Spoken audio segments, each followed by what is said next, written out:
Hola, ¿qué tal? ¿Cómo les va? Una nueva emisión de Actualidad Impositiva. ¿Cómo te va, Leo? Hola, ¿qué tal, Andrés? ¿Cómo estás? ¿Todo Muy en bien. orden? Sí, muy Una bien. semana que está asignada en lo que es las ciencias económicas por las elecciones en el Consejo Profesional de Ciencias Económicas. Felicitamos a la lista azul que ganó a cargo del doctor Bertaza, pero en especial queremos agradecer a toda la gente que nos acompañó en la lista blanca que estuvo encabezada por Rubén Marcheski, por Rubén Veiga y por Alejandro Otero. Así que muchas gracias a todos. Hoy, como de costumbre, también la columna previsional. Hola, Indy. Hola, ¿qué tal? ¿Cómo te va? Muy bien, Muchas preguntas y tema de personal doméstico que esta semana, este 30 de junio, está venciendo, la gente ¿no? supo que había algo y ahora que empiezan los vencimientos, empiezan las preguntas, ¿no? Exactamente. Sí, sí. Pero de todas maneras, bueno, ahora lo vamos a comentar. Vamos a los títulos del programa de hoy. Personal de casas particulares, el próximo 30 de junio vencería la registración de empleadores. ARBA contra evasores. Inician acciones judiciales a grandes evasores. SEDIN, los bancos apoyarían la circulación de los certificados.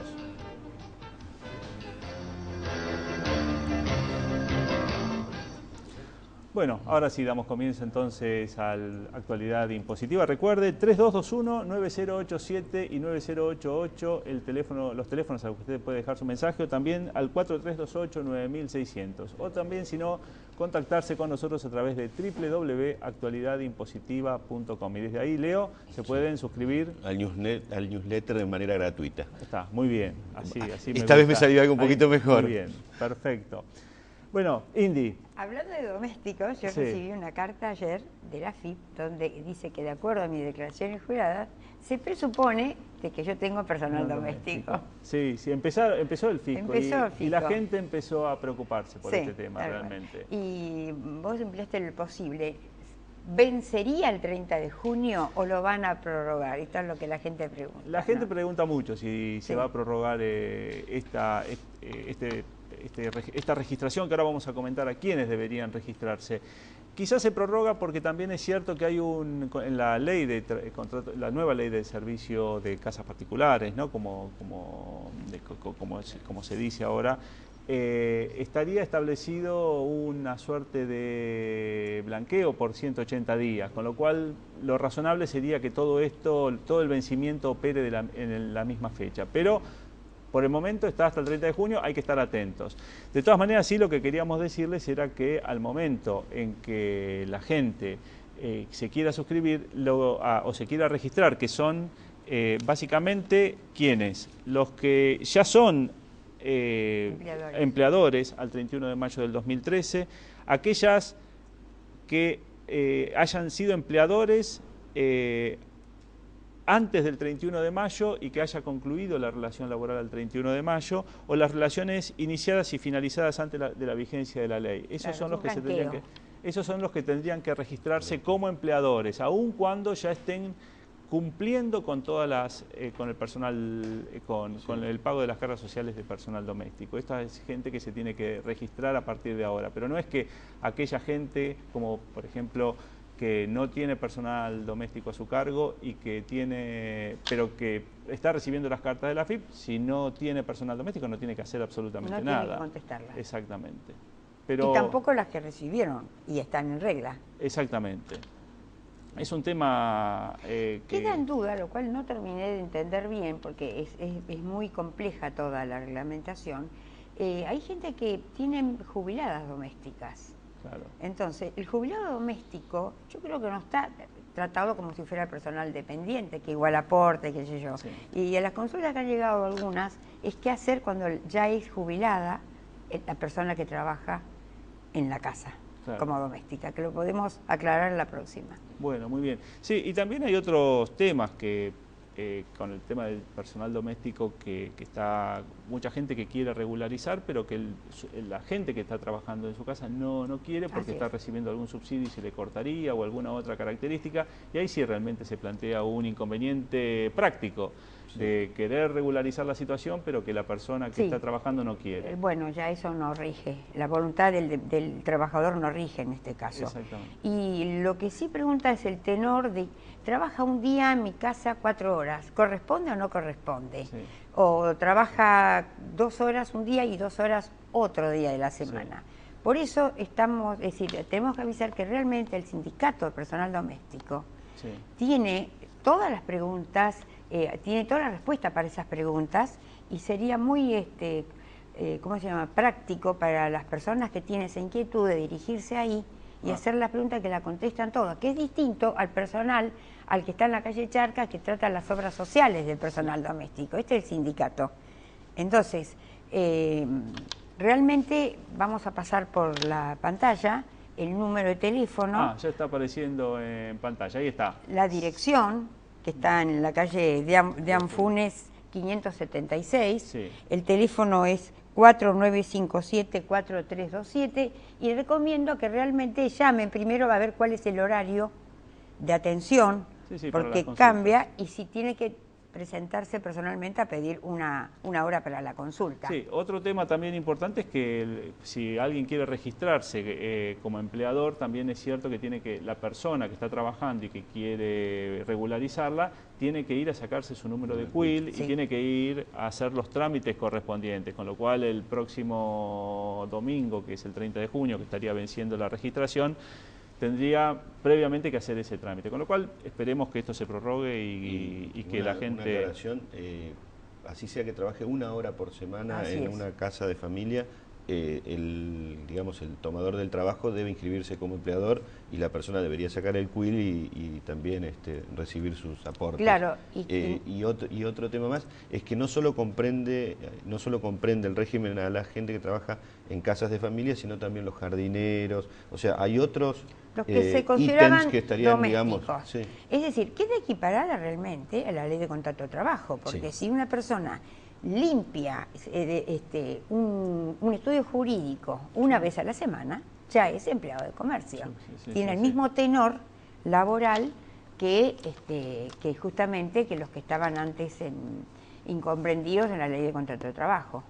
Bueno, muy bien. Bueno, recuerde, 3221-9087 y 9088 o 4328-9600, el teléfono al que puede dejar su mensaje, como los que vamos a escuchar ahora y que te han dejado varios, Indy. Sí, y algunos con voz baja. Bueno, vamos a agregar otro detalle necesario para la no solamente, ahora voz alta, también teléfono, sexo, edad de la persona que está haciendo la consulta, que es muy importante en todo lo que tiene que ver con lo previsional.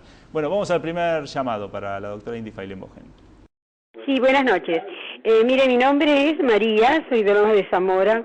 Soy jubilada docente, pero me he jubilado por ANSES, porque en la escuela transferida, los que trabajamos en Nación, más años en Nación que en provincia, nos jubilan por ANSES. Yo en uno de mis cargos he aportado 50 años o más. A mí me han jubilado con el último sueldo, por ejemplo. ¿Podría hacer algo para que en los años esos que he pagado muchísimos más que 30, tuviera algún porcentaje mayor? Muchas gracias. Bueno, la señora optó por el régimen docente porque fue docente, y el hecho de que haya trabajado en 2 jurisdicciones, evidentemente, y es jubilada en ANSES, es porque tenía mayor cantidad de años como docente en ANSES. Entonces resultó régimen otorgante de la prestación. Y entonces, como el régimen docente tiene la particularidad de que le reajustarían el 82% del último sueldo, no existe bonificación por la cantidad de años de trabajo que superen los 30. Si ella se hubiera jubilado por el régimen directamente de la 24241, entonces hay una bonificación porque en los años que superan los 30 años de trabajo, no en el caso del docente, porque es una ley especial. Es decir, tiene el 82% del último sueldo. Ok, bueno. Vamos a la otra. Doctora, por favor, quería preguntarle. Yo soy pensionada. Mi marido aportó 25 años. Estoy cobrando 2.100 pesos, que es la mínima. Yo quiero saber si eso es lo que tengo que cobrar. Muchísimas gracias. Hasta luego. Bueno, la otra vez estuvimos aclarando que tienen que dar datos como tener las últimas remuneraciones, porque no podemos saber cuánto le va a cobrar. Es decir, es una pregunta abstracta y es una respuesta abstracta, porque todos los cálculos de los saberes se hacen en base a la remuneración, en este caso del causante, que fue el esposo. Es decir, que no lo podemos saber si no aporta realmente los últimos, por lo menos 10 años de relación de dependencia o de autónomo. Es decir, ella está cobrando esos 1000 y pico de pesos de pensión, con lo cual si eventualmente se puede plantear, que es el mínimo mínimo, sí. que si eventualmente quisiera plantear alguna reajuste tendría que tener primero esta información. Hacerse un cálculo a ver si realmente le va a dar derecho a un reajuste judicial. Sí, pues no, claro, lo que pasa es que 1000 pesos de pensión quizás es... 1000 y pico. Ya estamos casi de los 2000. Pero tendría que hacer un expediente, armar un expediente judicial, o sea, un reclamo administrativo y después ir a la justicia. Pero previamente hay que hacer el cálculo de, a ver, porque no se va a iniciar una aventura si no va a haber diferencias. Bueno, vamos a la tercera. Habla Héctor, quiero saber qué pasó con los aportes voluntarios que uno realizó a las AFJP. Si esto va a ser devuelto en algún momento por el ANSES.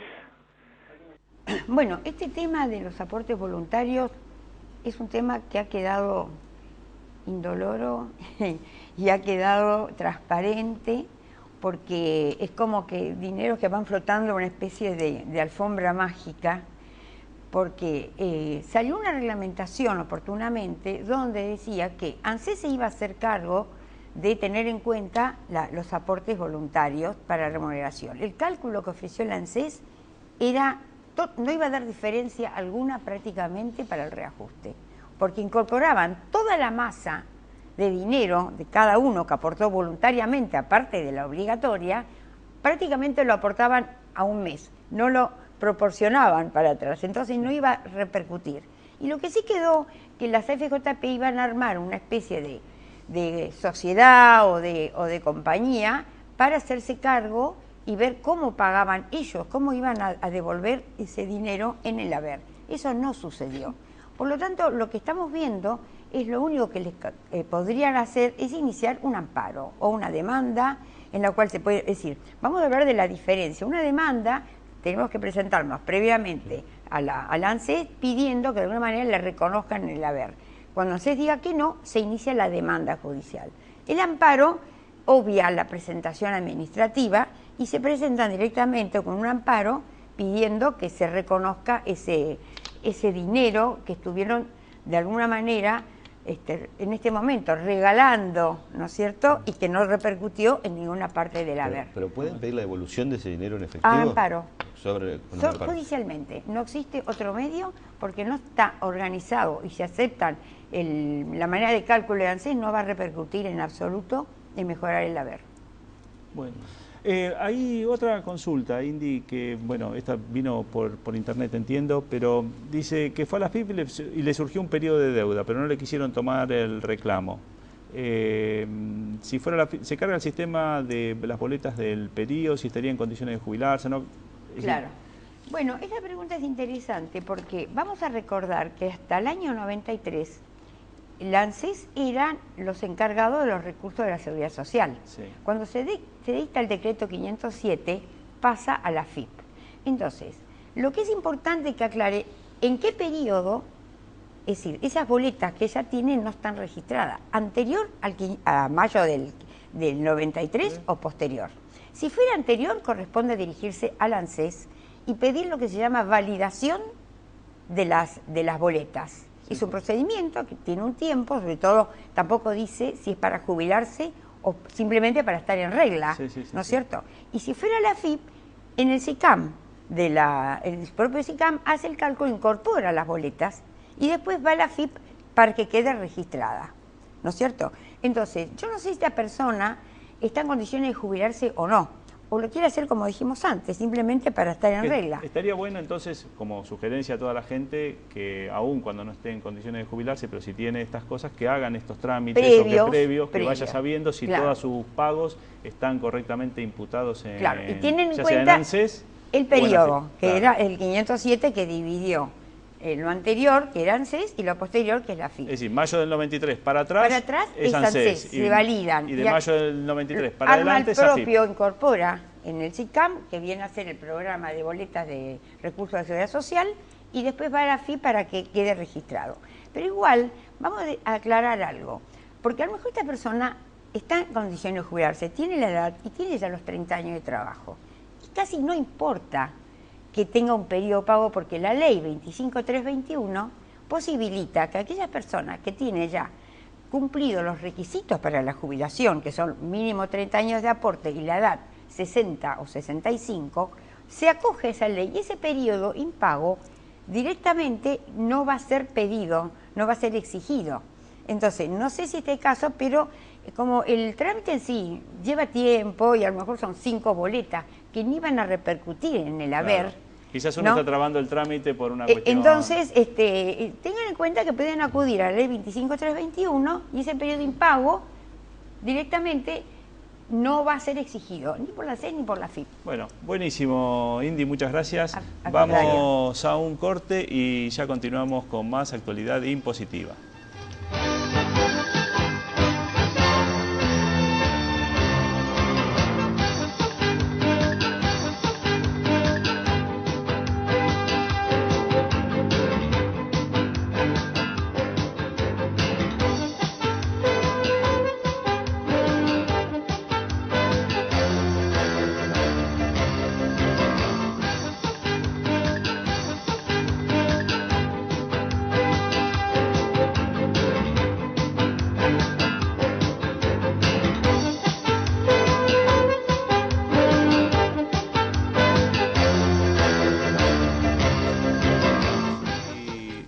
Continuamos en Actualidad Impositiva, segundo bloque. Recuerde, 3221-9087 y 9088, los teléfonos al que puede dejar su mensaje, o 4328-9600, o también a través de nuestra página www.actualidadimpositiva.com.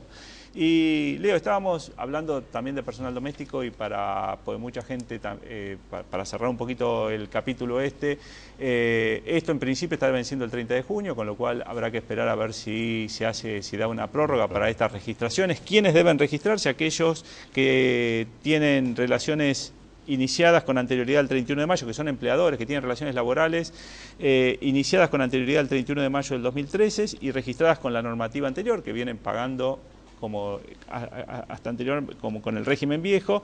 Las relaciones iniciadas con anterioridad al 31 de mayo, registradas en los términos de la normativa anterior y finalizadas antes del 31 de mayo, es decir, incluso se tienen que registrar aquellos que hayan finalizado quizás ya no tengan el personal al 31 de mayo, pero sí lo tenían registrado, también deberían registrarse, y las relaciones iniciadas y finalizadas antes de la vigencia de la ley al 20 de abril del 2013. Esta gente debería registrarse. Lo importante es que esto no tiene nada que ver con esa presunción de aquellas personas que ganan más de 500.000 pesos o tienen bienes o que son contribuyentes de bienes personales, que se les va a hacer la presunción o que el fisco presumiría que tienen una persona en relación de dependencia. Esto no tiene nada que ver con el registro. Es decir, todo tiene que ver, pero no es que...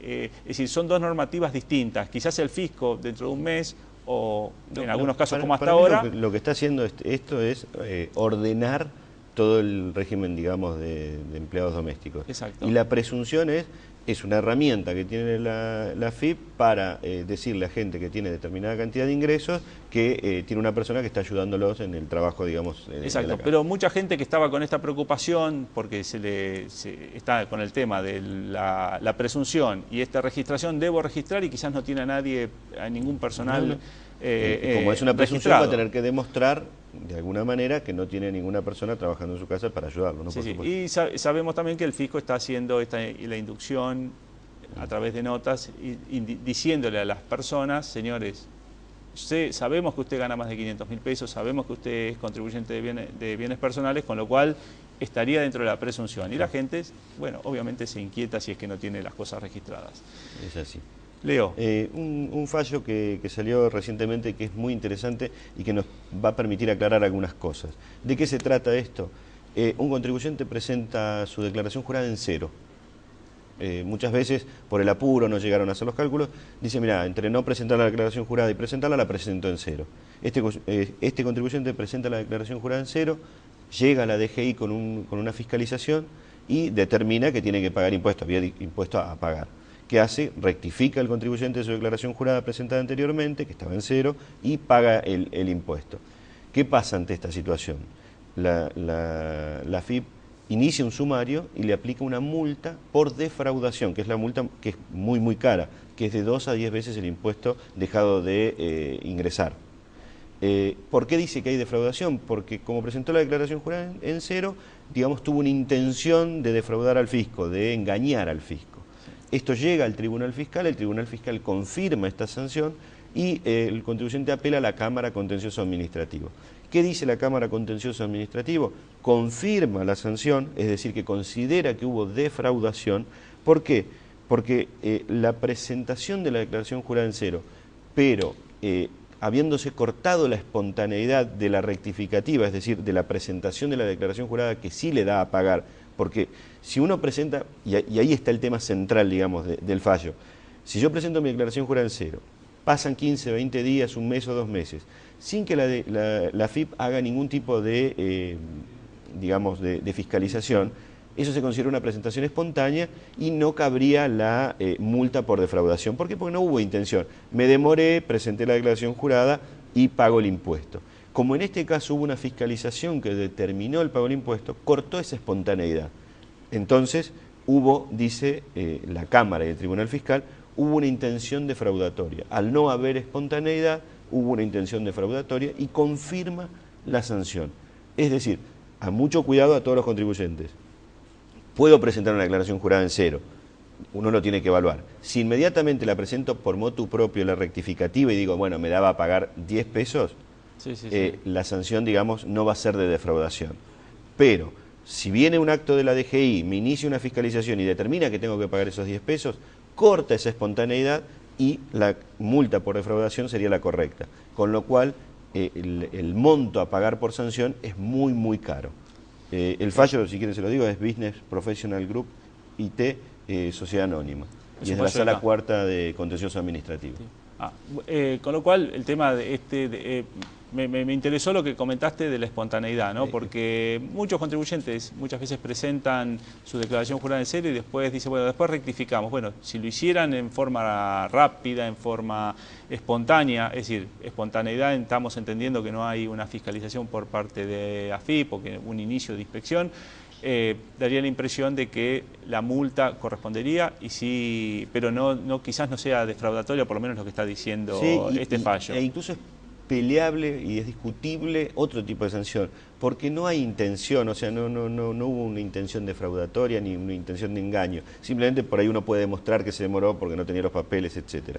Ahora, al haberla presentado en cero y haber caído una inspección, y ahí rectificar recién, la espontaneidad quedó cortada. Agrego un puchito más, si el monto del impuesto es de más de 400.000 pesos, si yo presento en serio y después presento una rectificativa y digo que es de más de 400.000 pesos, ojo, porque ya entramos dentro de lo que es la ley penal tributario y por lo menos no digo que harán la denuncia, pero sí quizás pueda llegar a ser un tema que lo evalúa el fisco. Yo diría que, no sé si hace la denuncia o no, lo que sí, por ahí no hay una condena, pero que la va a pasar bastante mal con un trámite de un juicio penal tributario, eso seguro. Y si no presenta la declaración, ¿y cómo hace la persona que no tiene la información y no quiere presentar en cero para no sufrir estos riesgos? Bueno, si está dentro de los plazos razonables, no deberá presentar la declaración jurada y presentarla extemporáneamente y pagar la multa automática. Mira qué bueno lo que estás comentando, porque la Cámara en uno de los puntos de la sentencia lo que dice es, usted tendría que haber previsto que tenía que presentar la declaración jurada en determinada fecha, entonces eso no es un exculpante, digamos, de una sanción. Es decir, la fecha es, no sé, el 31 de mayo, bueno, usted el 31 de mayo tenía que haber previsto antes que iba a llegar a esa fecha y que iba a tener que presentar la declaración jurada. Si usted no lo hizo, encima le cae una inspección, cortó su espontaneidad y por lo tanto corresponde la sanción por defraudación. Vos, Leo, me habías comentado también hay otro fallo que tiene que ver con facturas apócrifas que redondea un poco cuáles son también los puntos, es un fallo de Cámara, también es bastante nuevo, y lo que dice en esencia el fallo es que uno tiene que demostrar la existencia de la operación, digamos, del servicio que se le prestó.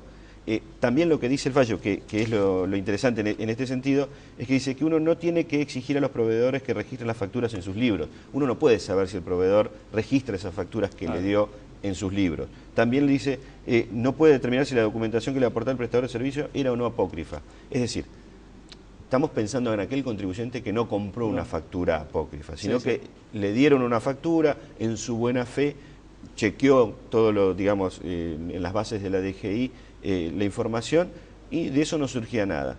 Ahora, lo que sí va a tener que probar ante digamos, una acusación del fisco de que la factura es apócrifa, que el servicio que estaba facturado verdaderamente se prestó. Es el contribuyente quien debe probar eso. Y ahí está el tema. Sí, en algunos casos hasta que la mercadería se pudo haber entregado, no solamente un servicio. Por supuesto, no, digo servicio porque es más difícil de probar, por ahí por una cuestión técnica. Sí. Pero digamos, o que la mercadería se entregó, tienen los camiones que la trajeron, etc. Hay un montón de pruebas que pueden ayudar.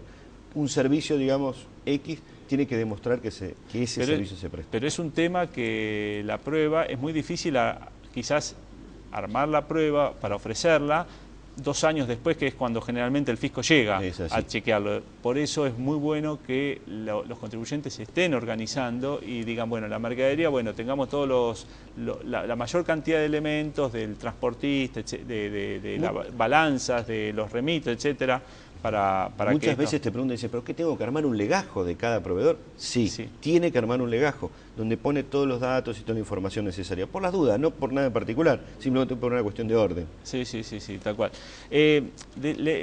Leíamos esta semana en un matutino que hablaba de que hay muchísima mayor cantidad de contribuyentes en impuesto a las ganancias, porque claro, los aumentos salariales y los mínimos no imponibles que no aumentan en la misma proporción de los aumentos salariales, con lo cual hace que más gente se incorpore como contribuyente de impuesto a las ganancias.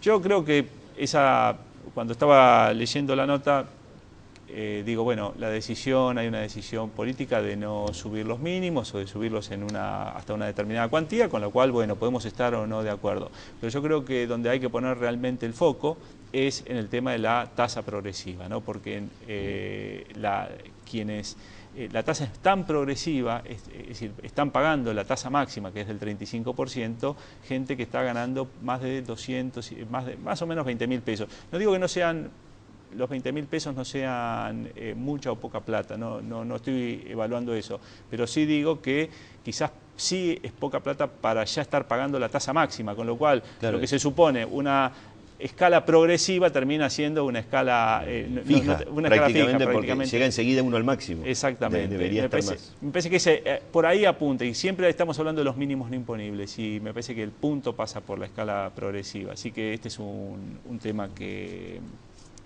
debiera ser considerado, me parece, o por lo menos puesto en la mesa de cuando se discute este tema. Así que bueno, nos tenemos que ir nuevamente. Agradecemos a toda la gente que nos acompañó con Lista Blanca, a Rubén, a Alejandro Otero, a Rubén Veiga y a Rubén Marcheski, obviamente, en estas elecciones del Consejo. Así que bueno, Leo, nos vemos la próxima semana. Que tenga una muy buena semana y nos vemos con más actualidad impositiva.